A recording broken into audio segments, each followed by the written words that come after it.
इस कार्यक्रम के मुख्य अतिथि हमारे जो आए प्रोफेसर अनुपाल सानिध्य जी पूर्व पक्ष जैसा मंत्र बता रहे हैं। अभी आपने सुना प्रोफेसर सिद्धार्थ विलक्षण विभाग के धनी और हिमांशु जी हैं, विजय जी हैं, विभिन्न विभागों के संकाय के अध्यक्ष और इंडिया ग्रोथ स्टोरी इस पर करीब करीब अधिकांश बातें सबों ने कह दी है और अपन जी ने बड़े खूबसूरती से बात सभी का दी और रेफरेंस मेरा दे दिया कि वो कहेंगे, थोड़ा कुछ नहीं और कह दिया कि वो कहेंगे। तो कुछ कहना है स्पीकर के नाम से रखा हुआ है, समय की मर्यादा भी है। मैं मानता हूँ कि कुलपति महोदय ने थोड़ी वार्ता करते हैं, थोड़ा समय देंगे। जब हम रोज स्टोरी की बात करते हैं तो ये शून्य में नहीं, दुनिया में जो विकास चल रहे हैं उनके असर हमारे पर पहले भी होते थे, आज भी। अभी अर्थशास्त्र है और अर्थशास्त्र का विद्यार्थी हूँ तो थोड़ा बहुत आपको पीछे लेके जाऊंगा। जो ऑर्गेनाइज्ड हिस्टोरिकल थॉट्स हैं वो आपको मैथमेटिकल के दौर से ले जाता है, इससे पहले तो हम नहीं जा पाते। ऑर्गेनाइज्ड फ्रेमवर्क हमारे पास नहीं है, लेकिन जो इकोनॉमिक हिस्ट्री और थॉट के शिक्षक हैं उनको जब स्मरण होगा हम अपने को रिफ्रेश करना चाहते हैं कि मैथमेटिक्स के दौर में ग्रोथ का मतलब होता है जिसके पास जितना अधिक सोना था वो उतना विश्वास माना जाता और उसी क्रम में दुनिया के लोगों को गिना भी जाता था कि कौन कहाँ है। दूसरा विचार का दौर आया फिजियोक्रेट्स, उन्होंने कहना शुरू किया कि नहीं, जो सर्कस जनरेट करता है वही है और फैक्ट्स देने किताब ठीक कर कैसे धन का संचालन होता है। जो बड़ी बार में तो कहा था कि व्यापार से जो अधिक होता है धन है, उसको कहा उन्होंने कि ये तो सिर्फ लेन देन करना है, तो बढ़ोतरी नहीं करना।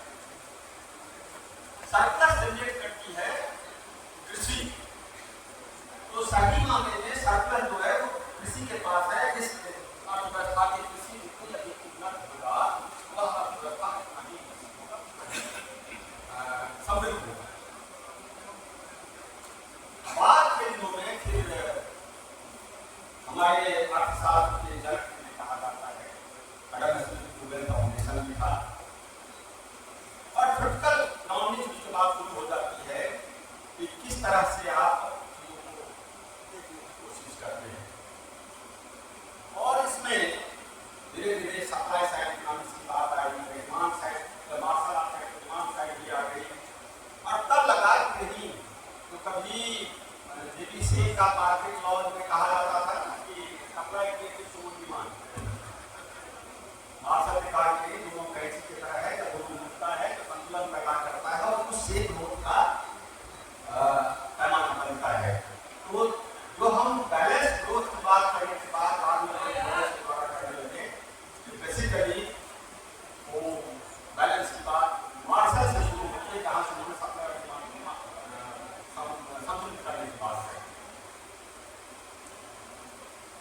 लेकिन ये बात सही है कि जब भी आप ग्रोथ के ऊपर चर्चा करते हैं और विभिन्न विद्वानों को करें तो अलग अलग धारणा के साथ स्मिथ ने कहा कि जहाँ नेशनल डेवलपमेंट ज्यादा होगा वही विकास की संभावना अधिक होती है। लेकिन रिकार्डो ने कहा कि विकास की संभावना कॉम्परेटिव एडवांटेज का आधार पर दूसरों से बात करनी किया जाता है और जो डिफरेंशियल है उसको निराकरण में सब निश्चित ताकि प्रकृति की कंजूसी के कारण से ही विकास में हुआ धारणा आई कि कहीं होता है और तब एक सामान्य धारणा बनी कि विकास के ग्रोथ के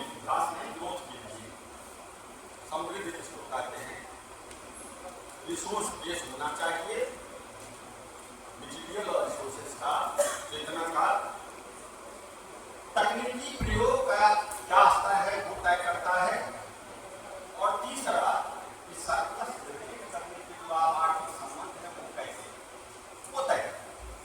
और इन तीनों के आधार पर ग्रोथ की अवधारणा बनती है कि ग्रोथ कैसा होगा।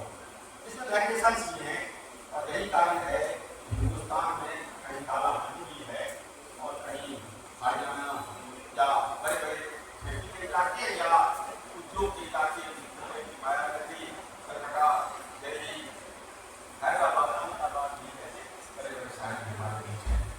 ये जो ग्रोथ स्टोरी की डिफरेंट एक्सपीरियंस के तौर पर हमारे बीच आए, उनको अगर आप ठीक से देखने की कोशिश करेंगे तो ये एलिमेंट्स और इनके वेरिएशन अलग अलग हैं।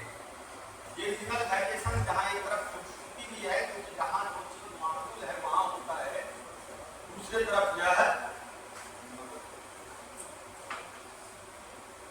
निराशा का कारण भी है क्योंकि हिंदुस्तान के उत्पादन पर विस्तार से चर्चा करने की पता नहीं जरूरत अभी है या नहीं, लेकिन जब तक रिसोर्स बेस की बात हो रही थी तब तक तो ठीक था, लेकिन जब से रिसोर्स ट्रांसफर की बात शुरू हो गई उसके बाद नीतियां आई फ्रेट कोयलाइजेशन की, और उस फ्रेट कोयलाइजेशन ने बिहार की कोयला उस समय का बिहार का कोयला बिहार में नहीं मुंबई पहुंचने लगा और उद्योग वहां रहे।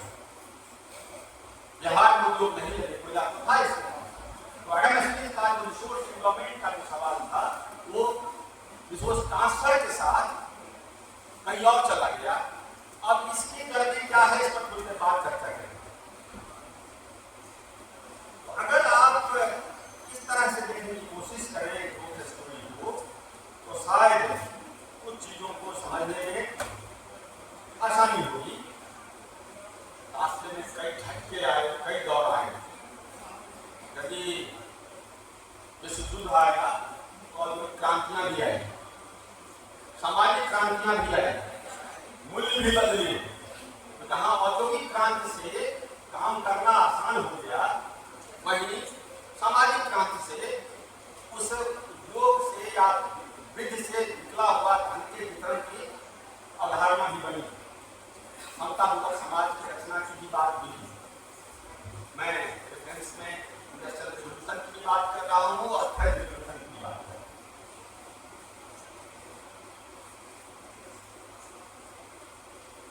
1929 के महान मंत्री की पहले तक राज्य की भूमिका अलग विकास वह संसाधन को डिफेंस पर खर्च करना, लॉ पर खर्च करना, अपने विस्तार की बात करना, औपनिवेशिक दुनिया बढ़ाना, ये सारी बातें थी। लेकिन समाज के लिए धन का खर्चा हो, ये ग्रेट डिप्रेशन की बात से तेजी से चला और